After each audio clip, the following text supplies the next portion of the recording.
80% of the sensors replaced on trucks like this F-150 or 4Runner didn't need to be replaced. If you're dealing with a P0171 system lean code or a rough idle, the sensor is rarely the problem. 9 times out of 10, you're looking at a vacuum leak.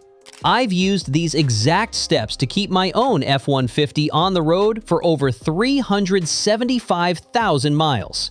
Most people go straight to the intake manifold and start throwing parts at it, but today I'm showing you how to find that invisible leak for $0 in under 60 seconds. Let's get into it. Here's the situation. Your truck is telling you something is off. Rough idle, a stumble when you accelerate, a check engine light that won't go away. You've probably already been to the parts store. They scanned it, handed you a receipt with P0171 on it, and suggested a MAF sensor or an O2 sensor. Maybe you already bought one. Here's what that code actually means in plain terms. Your engine runs on a precise mixture of air and fuel. When there's a crack or gap somewhere in the intake system, extra air sneaks in that the engine wasn't expecting. The mixture goes off balance, and it throws that P0171 lean code. That's it. No failed sensor, just air getting in where it shouldn't. The good news is that on trucks like the Ford F-150 with the 5.0 Coyote or the Toyota 4Runner with the 4.0-liter V6, vacuum leaks follow very predictable patterns. The same hoses, the same fittings, the same spots fail time and again. And once you know where to look, finding it is faster than most people think. Before you even start the engine, do a slow walk around the intake system with your eyes. You're looking for anything obvious: a hose that's visibly cracked, a vacuum line that's been knocked loose, a rubber fitting that looks dried out or has gone hard.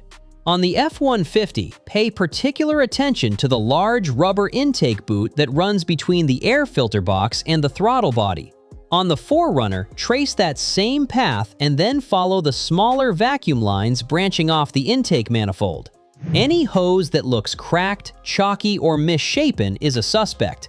Now start the engine and listen.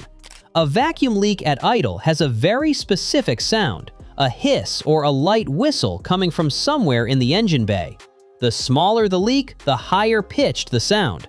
Take your time here. Some of these are subtle, especially on a truck that's been running with the leak long enough that you've gotten used to the noise. While the engine is running, run your hand slowly along the vacuum hoses. Any small puff of air you feel against your hand is worth investigating. On a cracked hose, you can sometimes squeeze it gently and the idle will change slightly as you temporarily close the crack with your fingers. That's your confirmation. This costs nothing and takes about 5 minutes. It finds the obvious leaks the majority of the time. If eyes and ears didn't find it, we move to the fastest visual test: the spray. Grab a can of throttle body cleaner. We're going to use this as a detective. When this spray gets sucked into a vacuum leak, it acts as a temporary fuel source. Spray in short, controlled bursts around the intake manifold gaskets and the small vacuum lines. Watch the RPMs. If the engine levels out or the RPMs jump, you just found the crack you couldn't see. That $5 hose was the reason the computer threw a $200 code. This is the $0 diagnostic the dealerships charge 2 hours of labor for. If the visual and the hand test didn't find it, the smoke method will. This is what professional shops use, and you can do a version of it yourself for almost nothing. The idea is simple. You introduce smoke into the intake system while the engine is off. The smoke travels through the system under light pressure, and wherever there's a leak, a cracked hose, a bad gasket, a loose fitting, the smoke comes out. You'll see it with your own eyes. No guessing, no spraying, no waiting for an idle change. The smoke shows you exactly where the problem is. A professional smoke machine runs a few $100s, but here's the DIY version that works just as well for finding a leak on your own truck. Take a cheap aquarium pump, a small container, and some mineral oil or baby oil.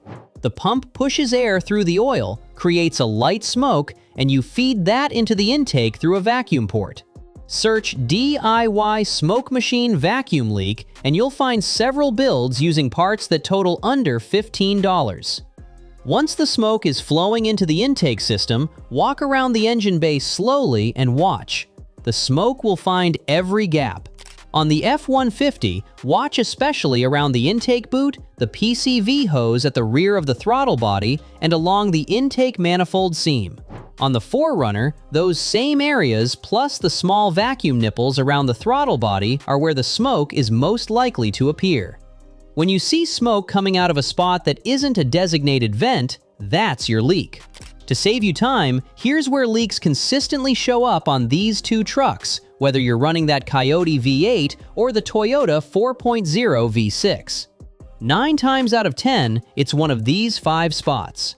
First, the intake boot, the large rubber duct between the air filter box and the throttle body. These crack along the folds on the underside where you can't see them from above. Get a flashlight and check the full circumference, especially the bottom. Second, the PCV hose. On the 5.0 Coyote, this runs from the passenger side valve cover into the intake. On high-mileage F-150s, this is almost always the first thing to check. The PCV hose runs from the valve cover into the intake, and it absorbs oil vapor for years until it finally cracks or collapses. If it feels soft, oily, or spongy when you squeeze it, replace it. They're inexpensive and often the root cause. Third, the intake manifold gaskets. On older, higher mileage trucks, the gasket between the intake manifold and the engine can start to fail along the seam. This is more of a consideration on 4Runners with the 4.7 V8 that have crossed the 150,000 mile mark. Fourth, the small vacuum line fittings. The little rubber stubs and capped nipples on the intake manifold are easy to overlook. They harden over time, crack at the base, and because they're small, they don't always look cracked even when they are. If any of them look discolored or feel stiff, replace them. They cost almost nothing. Fifth, the throttle body gasket.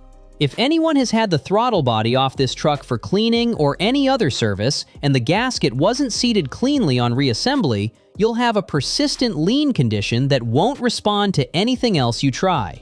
Once you've found the leak and made the repair, whether it's a new hose, a fresh gasket, or a replaced fitting, clear the check engine code with a basic OBD2 scanner.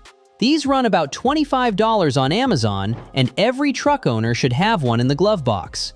Then drive it. A full cold start, let it come up to temperature, mix in some highway miles. If the P0171 doesn't come back after a day or two of normal driving, you got it.